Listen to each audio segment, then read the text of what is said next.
So I'm Paul Rabideau. This is session 12, and we're going to talk about anger. I described earlier my own problem with anger some years ago, and I'm not completely beyond that issue. But to, I don't know, maybe 80, 90% better. So it doesn't happen that often. But anger is a really important subject because often it's just permitted, and it's ungodly anger is permitted too much, and probably godly anger is not expressed enough. But what is the difference between those two? And we'll discuss that. So, other words for anger. What are some other words? Wrath. Wrath? Okay. Yep, that's a strong word. Yeah. Frustrated. Frustrated. Yep. Frustration, does that more than anger, or is that less than anger? It feels like it could be a little bit less, maybe on the side of confused, but usually for me it has similar feelings. Okay. Yeah. Maybe it's a little more complex, but it's a little less. Maybe it's okay. Good. Rage. So that's way up here somewhere. I don't know. Is there a word bigger than rage? Fury. Yeah, furious. I was furious. Yeah, that's fury. Yeah. Okay, good. Other words? Annoyed. Okay. You're a lot better at this than Joy. Say that again? Irritation. Okay. I'm irritated. That's good. That's a good word. That's helpful. Yeah, so let me see. Let's see what we got. I'm bothered, ruffled, irked. So these are on the low end, I guess, right? Irritated, perturbed, annoyed, indignant, ticked off, I guess, kind of a slang here, irate, burned up, fuming, incensed. Those are all like burning words, I guess. Enraged and furious, right? I had this experience in college before I was a Christian. I was in a neighboring dorm room, and a few guys in there, and one of my best friends, I don't know what we were saying or why he would say this, but at this point he said, something like, and your sister too, or something. I don't know. I can't remember what it was, but it was a very negative statement, and I didn't and I didn't say anything, and I just stood there. And I felt my feet were getting warm, and I felt warmth coming up my legs slowly. This took several seconds, and it was weird. And it was one reason why I just didn't say anything. And I don't. People didn't notice me, but I felt this heat coming up like this, and then it came up, and then it went through my head, and then it stopped, and then I exploded, and I was conscious of this, like, what's happening here? I blew my top. I guess that's what I did. I blew my top, and that's not happened since. But it was such a strange experience. But obviously one that I never have forgotten. Happened like 45 years ago. But this warmth, right, and this bodily thing, and then I thought something and said it out loud, and then I just stormed out of the room, right. So I must have gone from like left, all the way from the bottom there to the top in 5 seconds, and was somewhat aware of it, but didn't understand it. So what makes you angry?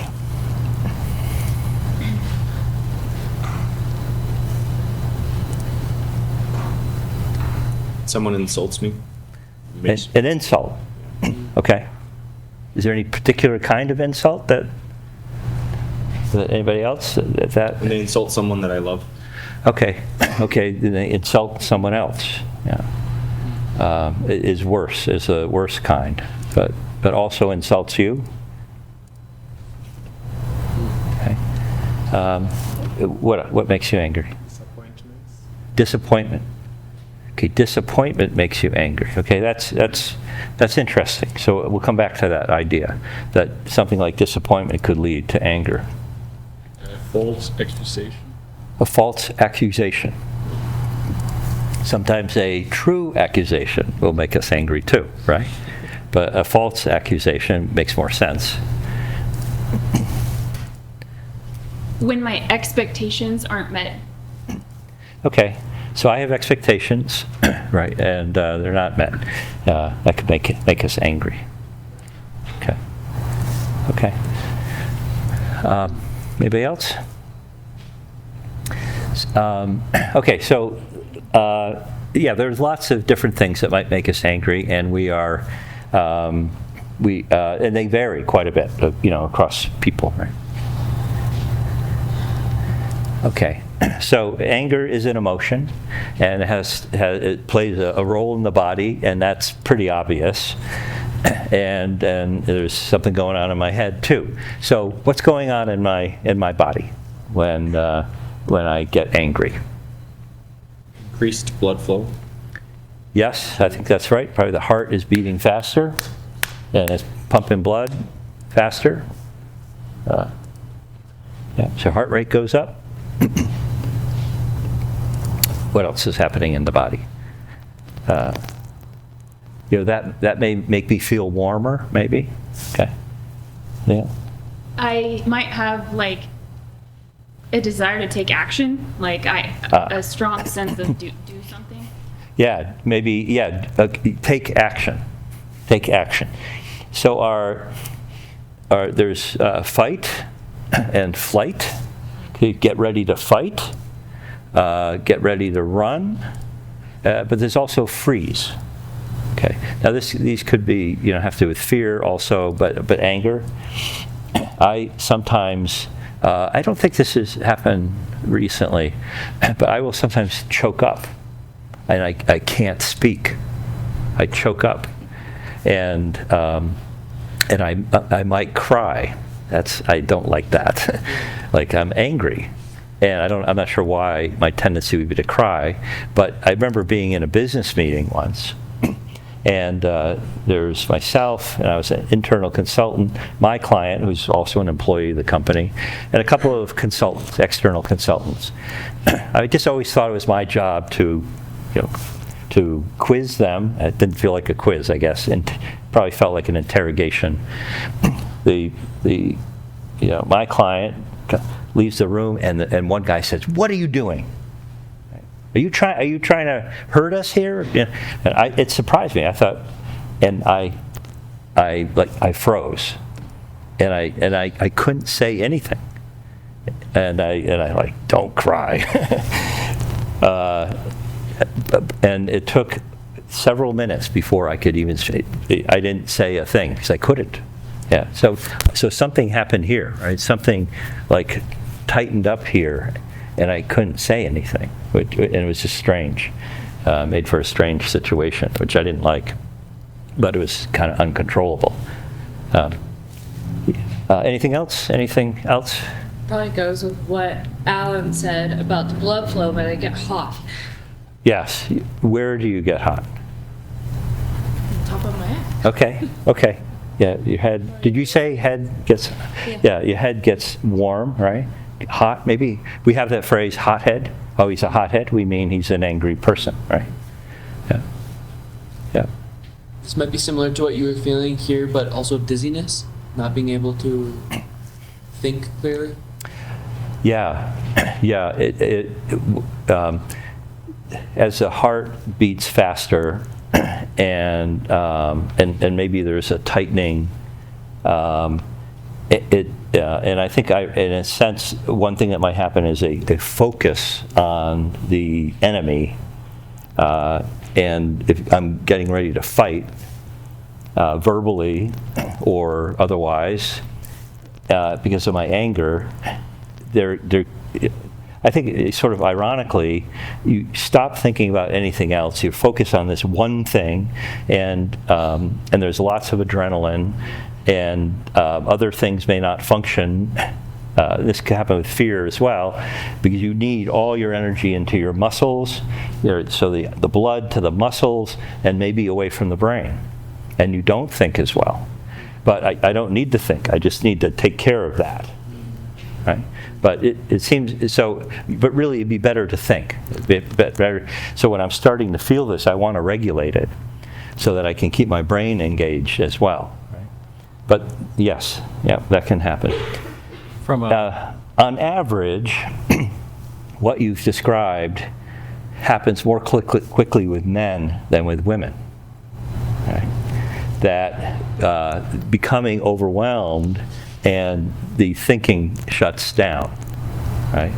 And I know I've been in that situation where I start to get angry and pretty angry, and my heart rate, and just roughly speaking, the heart rate goes over 100 for a man, and you've got this point where the thinking doesn't work as well. Well, a woman could go way over 100 and keep thinking and keep talking and keep pursuing.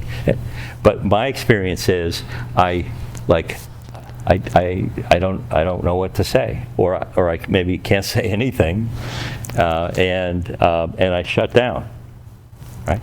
So in marital conflict, men are more likely to shut down early, but the woman can keep going. And then you get this situation of the man fleeing and the woman pursuing. Like, you always do that. You always shut down, or you always leave the argument. We're not done, right? and at that point, nothing good's gonna happen. But you can see where emotional intelligence for both of them could play a really important role. Like, you know what? We got to stop. We need to relax. We'll come back to this after dinner. Okay? Yeah. Okay, so there's a lot happening with anger. So let's see. Yeah, muscle tension. We talked about that with anxiety, but this is different. This is like a strength. You need your strength. And flushing, okay? Yeah, your cheeks may flush, and your head gets hot, and this warmth and an aggressiveness, okay? And that aggressiveness will be visible. You kind of focus and lean in an unpleasant way at a person, and getting loud. That's part of our bodily reaction. As I start to get louder, and maybe I start talking faster, and it's aggressive, and then maybe getting physical, maybe actually making contact with the person. Yeah. I had a problem with choking. And I was doing physical therapy for speech and found out that muscle tension in my throat when I was teaching, when I would get upset at the kids. Oh. I'd get tense and start coughing, and yeah. Oh, so right here. Yeah. Yeah, so something like what I described. Yeah. Yeah, it affected that part of your body. So if you needed your voice, it was harder to use your voice, right? Yeah, and it's because we'd like to use our voice maybe in a productive way there, and may not be able to say something, right? Steve? Just from a physical standpoint, you mentioned the flight or fight response, which is the description used for a release of epinephrine. So those are the physical symptoms. Epinephrine is a vasoconstrictor, so it shrinks the blood vessel, makes it tight, so that makes your blood pressure go up. Epinephrine affects the SA node of the heart, the one that generates the heartbeat, makes it go faster, so that's why you have the heart going fast, feel the palpitations. But some of the other things that are more subtle is it dilates your pupils. And the idea is in a fight response is that you need more light so you can see what to do and where to go, so you get mydriasis, your dilated pupils. It actually allows the sweat glands to release its sweat. So it's all very kind of interesting in terms of the physical aspects. It is getting you ready to physically pummel someone. Yeah. Yeah. So that's how we're made. And there's a usefulness to that. And I don't know if all of that is part of the fall or some of that would be needed just for survival, right? But it's certainly a survival mode. But if I'm doing that a lot in my life with people I love, because this is a pattern I've developed, that'd be a terrible thing, right? I just can't be doing that, right? That's not what it was for. And so in my head, what's going on in my head? What are my thoughts? Racing thoughts. Yep. I think racing thoughts of an aggressive type instead of a anxious type, right? Yep. More prone to follow impulses. Yes. So Yeah. You're not. Yeah. You're not using the front of your brain so much. Something has come in. Something has come in through the senses. It goes first to the limbic system. In a 20th of a second, the limbic system reacts or is ready to react. And a half a second later, it reaches the cortex where you can think about it. So this is a really important situation where you want to be able to just delay a second. Just delay. Just give yourself a second. We say, like, take a breath.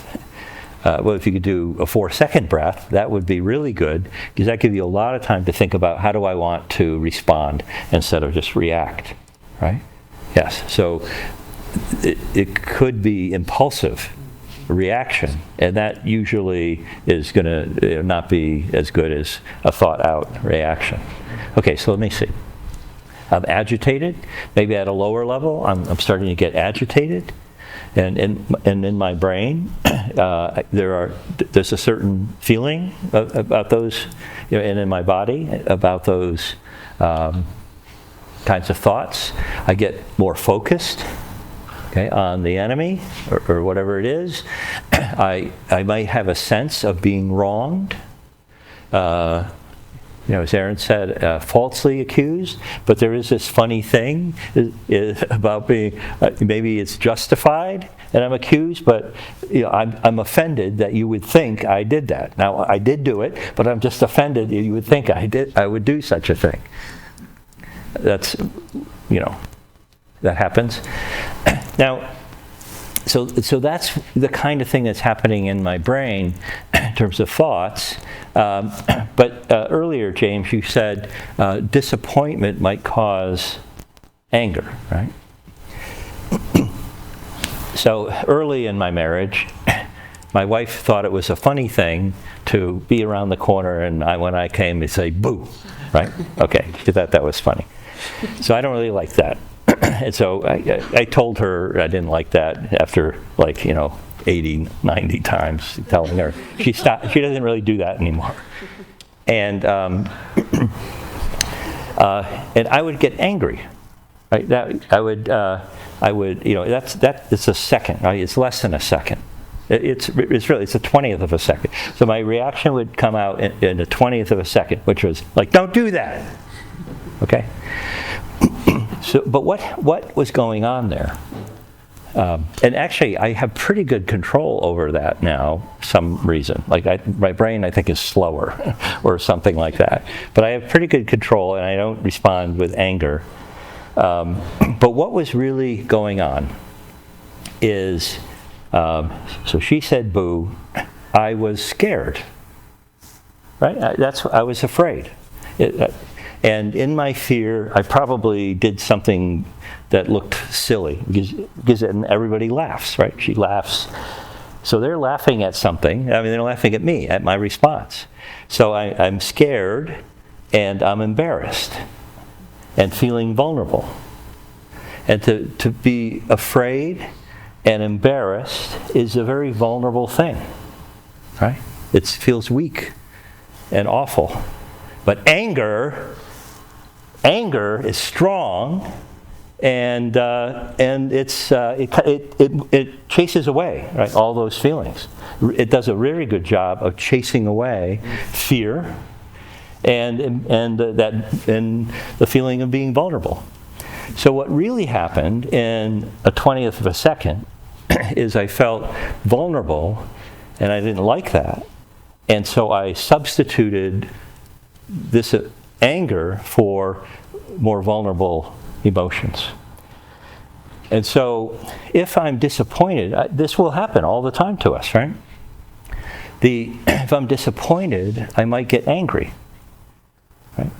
And I guess I could go through that, but the real issue is I'm disappointed. And so anger is sometimes called a secondary emotion. It's what I do instead of what I really feel. It's an emotion I express in place of the one I'm really feeling, because I don't like it. I don't like feeling disappointed. But feeling angry, that feels good. Right? That feels good. I'm in control. Now I'm intimidating you. I used to have another terrible habit with anger, and that is, somebody says something to me or does something, and then I start interrogating them. I start asking questions. And I could do that to the point maybe of making someone cry. Right? And it was aggressive, and it may seem justified. It may have looked like a justified thing to do because somebody did something to me. But it was not a nice thing to do. I mean, we should not do that, right? There was something else going on. Like I was hurt by whatever they said, but now I'm going to make them pay, right? And so it's not explosive, but it's highly focused and it's aggressive. But I'm being verbal. So that's something to really think about. Is this really what I'm feeling? Am I angry? Why am I angry? And I really should be dealing with the disappointment. Okay. And that would really get to the real issue that could be resolved. But my anger is just, masking that, and it's not going to produce anything helpful in that case, right?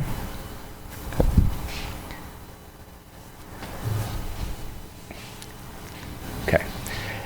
So, the Bible says, be angry and do not sin, right?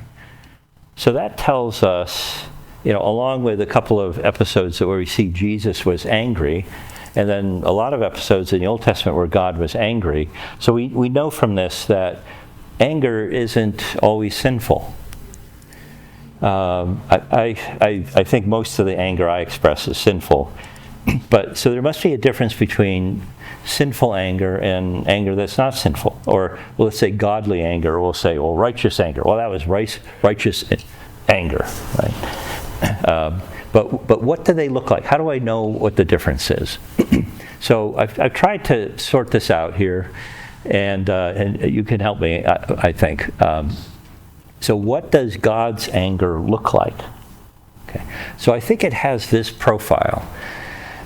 So God does get angry, and we can see from the chart that over time God will get angry, but it's generally over time.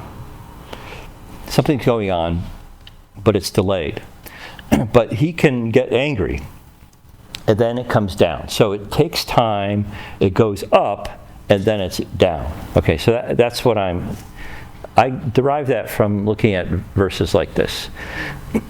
The Lord is merciful and gracious, slow to anger, and abounding in steadfast love. He will not always chide, nor will he keep his anger forever. Okay?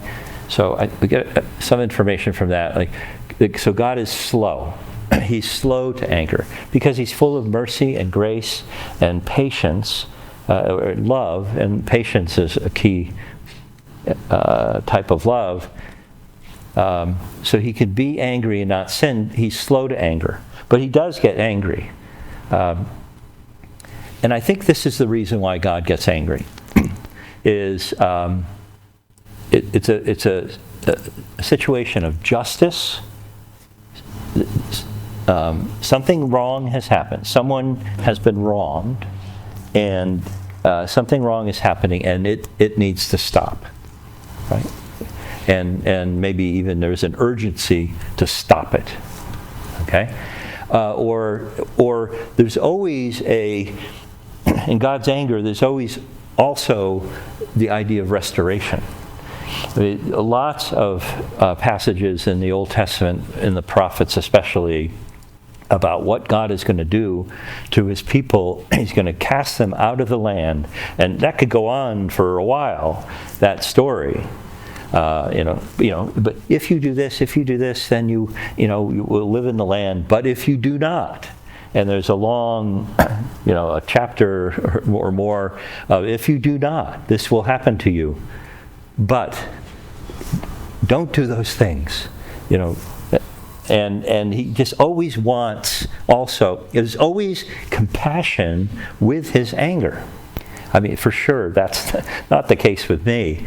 But there's always compassion. So he must be really thinking that his thinking, his heart rate has not gone up above 100 or 120. He's thinking. He remains engaged when he's angry, and restoration is always part of it, even as he leads up, and certainly. So there's this purpose of changing a situation that needs to be changed. There's a situation, that situation needs to change, and maybe a matter of justice, but changing it to the good is the purpose. And another feature of anger, which I think I've already mentioned, is that there's a lot of energy. Anger is highly energetic, and some situations need a lot of energy, and that is the purpose of anger. It's to bring energy to a situation that needs to change right now. Okay? So when we think about being angry, I think that should be our purpose. Okay? We'll get. So this is so the purpose is restoration or justice, and something that needs to happen right now. Okay? But when the purpose has been served, then the anger is over, right? If I straightened out that situation by coming in and saying, stop that right now, right? And it does stop, I don't need to be angry still, right? There's no purpose for the anger. I don't need to continue to be angry. The anger came in, and the anger ends. It serves its purpose and it ends. And that's what God's anger looks like. He's slow to be angry. He does get angry, and then he stops being angry. I mean, what control over yourself? If I could do that, I mean, what like great control, that would be. If I could regulate myself like that, and I keep thinking, I express a lot of emotion, negative emotion, and then I stop. Right? I think when Steve described disciplining children, we excluded anger, right? But there was a slow, and then it happens, and then we're done, right? We're back to good relationship, right? But those situations usually don't require energy or disciplining our kid, that much energy, right? But we get out of control. So I think that's how this works. Any thoughts about this? Contrary thoughts or congruent? Yeah. Yeah. Should we consider anger, like when we feel angry, should we consider that purposeful and take action because we're angry?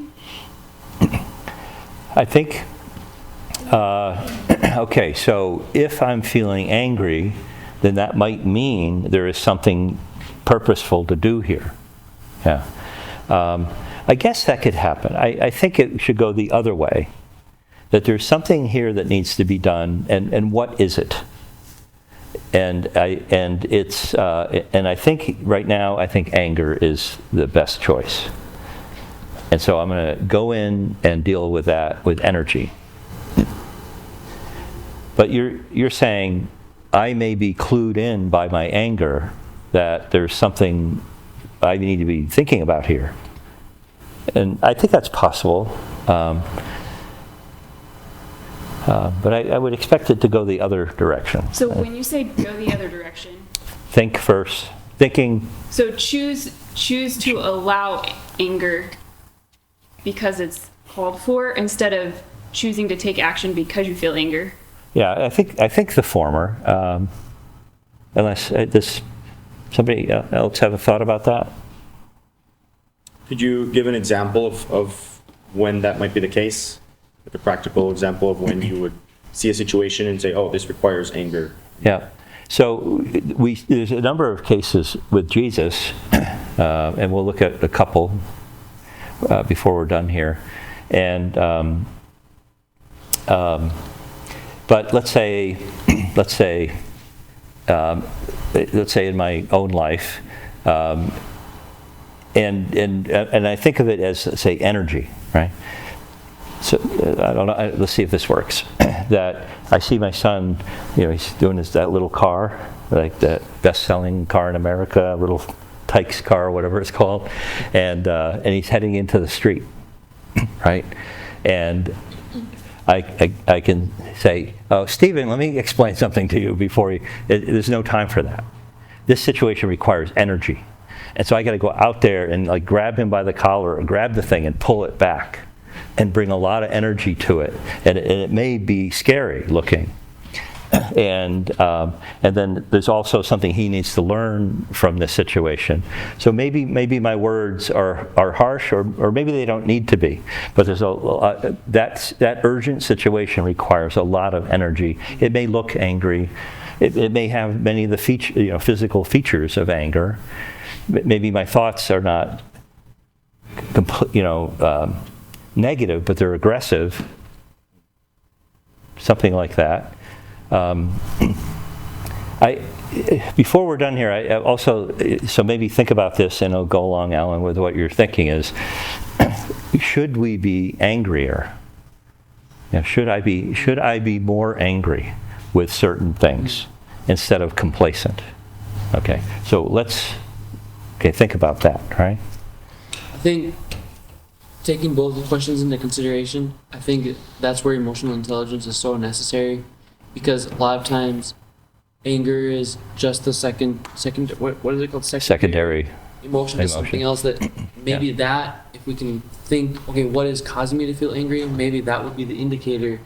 Should I act with urgency and allow anger to be what comes out? Or is it because, like, I think of the Lord, he was reviled, but reviled not in return. I feel like in that situation, I would revile in return. Right. And so I would feel offended, insecure, defensive, and then I would return with anger. But maybe, so if we can identify the first feeling, that might help us, Yeah. Think all that thinking happening in a second.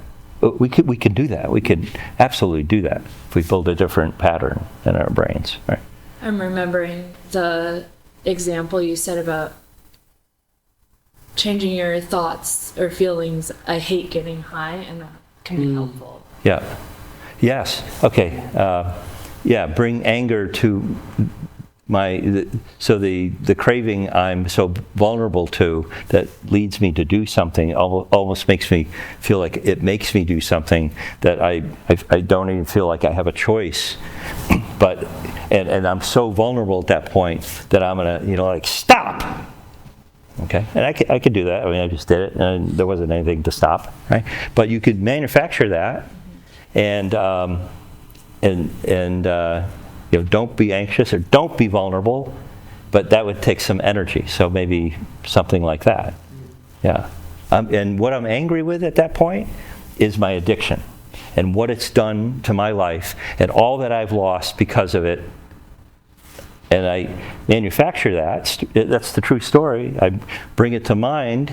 I'm thinking about that awful story that's affected my life and those that I love so much that it makes me angry, right?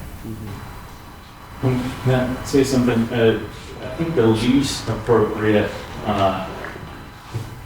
response to anger is for self.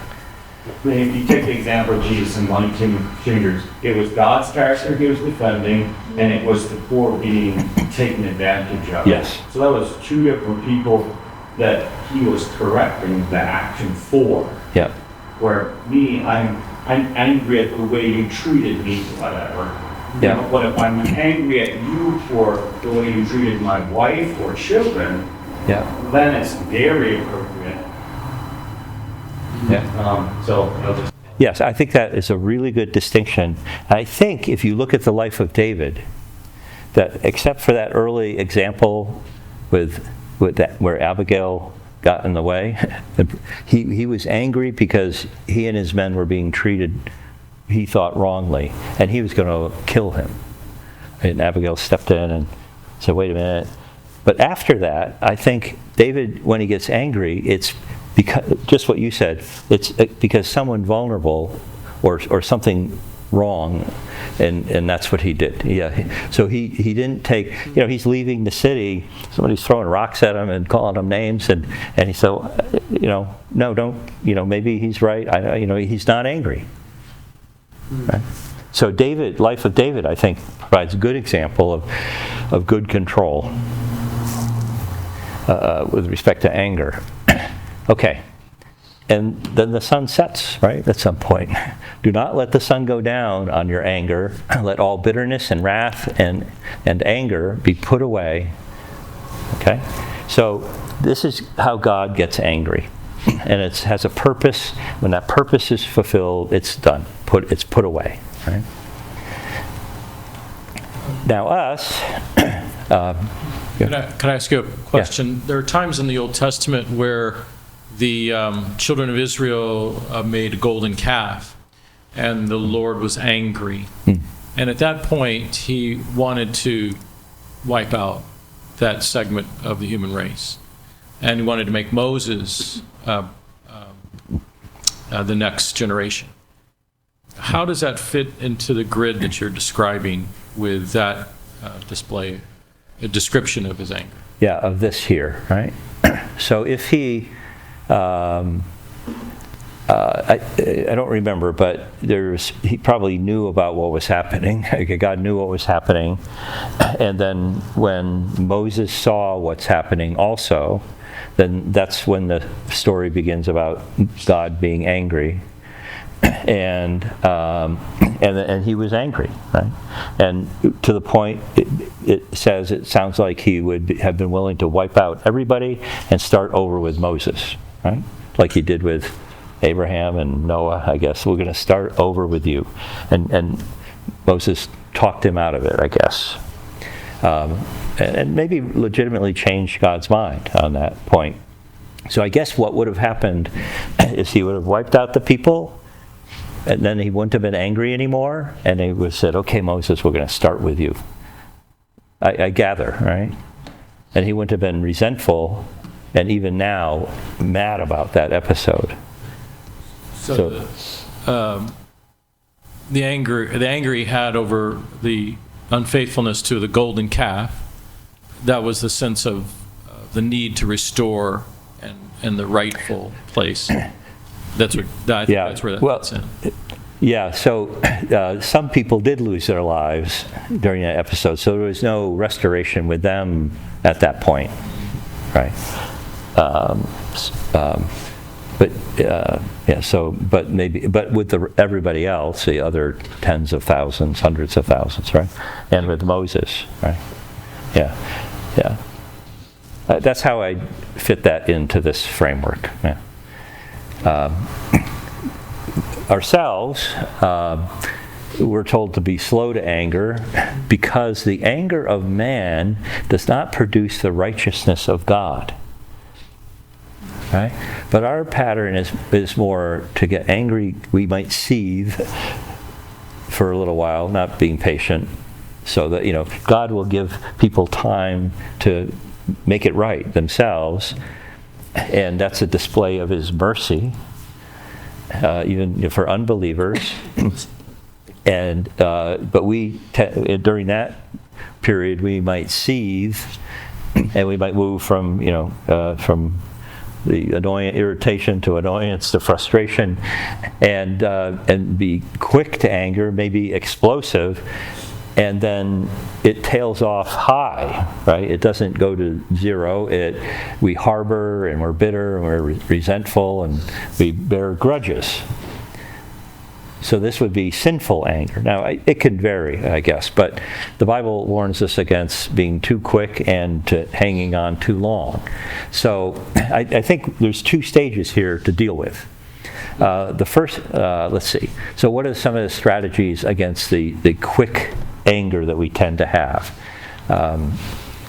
Well, I think awareness, right? Awareness of our physical and mental states, that this is coming on, and so I've put our word cascade.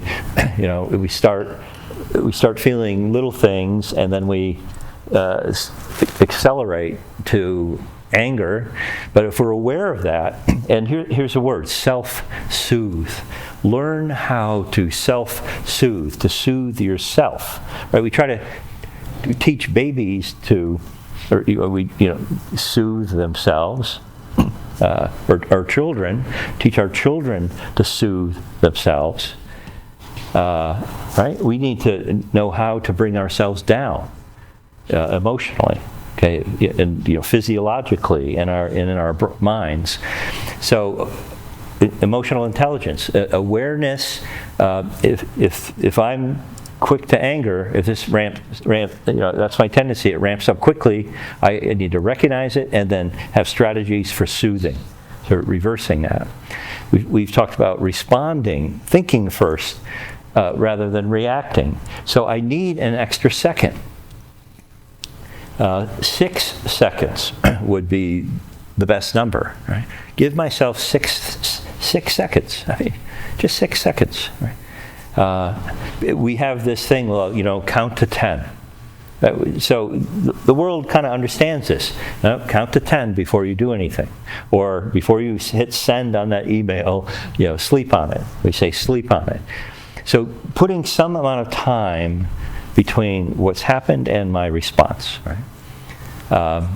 Speaking. Speaking can be very effective, and not yelling, but maybe you ask a question. Like, sorry, what did you mean by that? Okay, and then they can say something, and maybe I misinterpreted it. Saves me a little embarrassment. But speaking diffuses. Not aggressive speaking, but speaking. Anger produces anger. There was the idea at one time that, you have to get the anger out. That is not true. Anger creates more anger, right? If I start being energetic, I'm going to produce more adrenaline and get more energetic. Now, anger, you need to learn how to diffuse anger. It does not help a person to express anger. Walk away. Maybe that's a strategy. I'm starting to feel agitated, and I just walk away. Right? Now, if maybe somebody notices I'm walking away, and I don't want to walk away from the situation permanently, it's okay for us to say, you know what, before I respond to that, I just need a little time to think. I'm not even sure what to think right now. I need a couple minutes. And that's what I got, a couple minutes, right? So, and walk away, but you can't walk away without saying, I'll be back. Because it looks like you're running away. You're abandoning the argument. You can't do that. And recognize when it's a secondary emotion. My anger right here is not because an injustice was done over there. My anger is because I'm offended. and maybe really, if I can think about when I'm able to think about it, I was embarrassed, and that's why I expressed anger. And so maybe I go back and say, I'm sorry I yelled at you, but I was embarrassed. I shouldn't have been angry, but I was embarrassed, and I don't really like what you did. And now you're talking about the issue, and maybe it can be resolved. And understanding the triggers of anger. If there's certain things that trigger me, like that person or this kind of situation, then I can go in a little more aware, or maybe just avoid them. Those topics. Talking about politics or Donald Trump or something. Is there something that I just really don't handle well? Then just stay away from those topics, or soothe. If you have to listen or be part of it, just be mindful. I got to be watching myself carefully here. Right? That's how to deal with the front end. But how do we deal with the back end? Strategies against the back end harboring. Okay? Do not let the sun go down on your anger. Let all bitterness and wrath be put away from you. Okay? Do not give opportunity to the devil. Okay, I'm going to tell you a story about that right at the end here. See to it that no one misses the grace of God, and that no bitter root grows up to cause trouble and defile many. So we are warned about this slow. We're supposed to be slow to anger, not slow to come down from anger, right? But that's our tendency, our natural tendency. For if you forgive others their trespasses, your Father will also forgive you. But if you do not forgive others their trespasses, neither will your Father forgive your trespasses. This is very serious. I'm not sure I understand this 100%, but I can hear that it's serious. Right? I can't do this. So here's a thought I can introduce to myself that may help me with if I tend to be, a person who harbors. Okay, so let me. I had a client once who. Let me go look at this first. Preventing this. Okay, preventing. Make no friendship with a man given to anger, lest you learn his ways and entangle yourself, right? We tend to become more like the people that we hang around with. And we do know angry people, and we can't, join in that and become, develop those patterns. Good sense makes one slow to anger, and it is his glory to overlook an offense. How about, overlooking an offense? Figure out how to do that, and just say, what, I'm just going to let that go. It doesn't mean anything. Let every person be quick to hear. Okay, slow to speak, which is evidently related to anger, speed of anger. Right, the quickness of my hearing and the slowness of my speaking evidently can be related to the speed of my anger. So I can practice those things. A soft answer turns away wrath.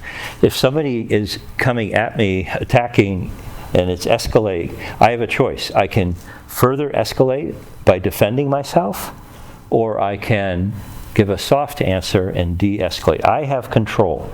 This first step was done. Now it's my turn. I can choose up or down. Right? One way I can choose down, and justifiably, is what he's saying may be mostly wrong, but maybe there's something, something. Don't become defensive, but instead take responsibility for the truth, whatever the truth is. And if he's 5% right, let me take responsibility for the 5%. Instead of and don't defend yourself. I said this to a husband once. He just felt like his wife was always this gentle woman, was always attacking him. I said, don't defend yourself. Just stop defending yourself. He's like, what? Are you kidding? I mean, just stop defending yourself. Why not?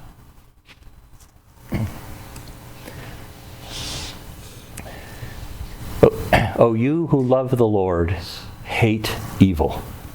we are charged with hate evil. And we saw in Romans, I do that very thing that I hate. So what should we be more angry about? We're charged with hating evil. Hate. Okay? Do not be angry and be angry. Be angry and hate more. Okay? But what? What should we be hating? What should we be more angry about? Sin. Sin, yeah, sin. Sin in my life, sin out there. I bet there's some issues that you confront in your work that deserve anger. Okay, if they're trying to undermine parents in the family, that's something to be angry about. And the purpose of that anger, the value of that anger, is it will get us moving, right? Emotions create motion. They create motivation. And anger is a great motivator. It's a great, or gets me moving. Maybe I should be more angry about abortion. I think it's wrong. But, I mean, I think it's wrong, right? That sounds a little complacent.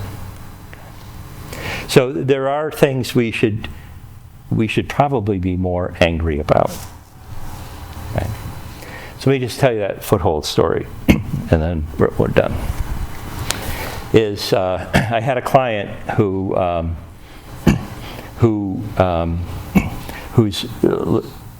whose younger sister was born with a heart defect, and they knew she would die young, and she died. And he was angry about that. He was angry at God. Now, this guy also would see things like spirits, and but when he got angry in that situation, he started hearing them too. Right? And I'd heard these stories many times, but that struck me. And I asked him, well, what do you think? Do you think your anger with God made you more vulnerable? That maybe the devil got a foothold in your life, and now you were hearing them? And I said that after, later in life, he saw his little sister in the hallway, and she was happy. And he realized she's in heaven. She's happy. And then he was no longer angry, and the voices stopped. And I thought, wow, I wasn't sure what that verse meant, exactly. But maybe this is an example, and just one type of example, where we're literally, and there must be other situations, where my anger, my sinful anger, my wrong anger, that really does give the devil a foothold in my life. And I don't want that. I mean, his was an unusual and very specific situation, but there's probably other kind of situations that happen all the time to us where maybe emotionally I give a foothold to the devil, and I don't want that. I don't want that. Okay.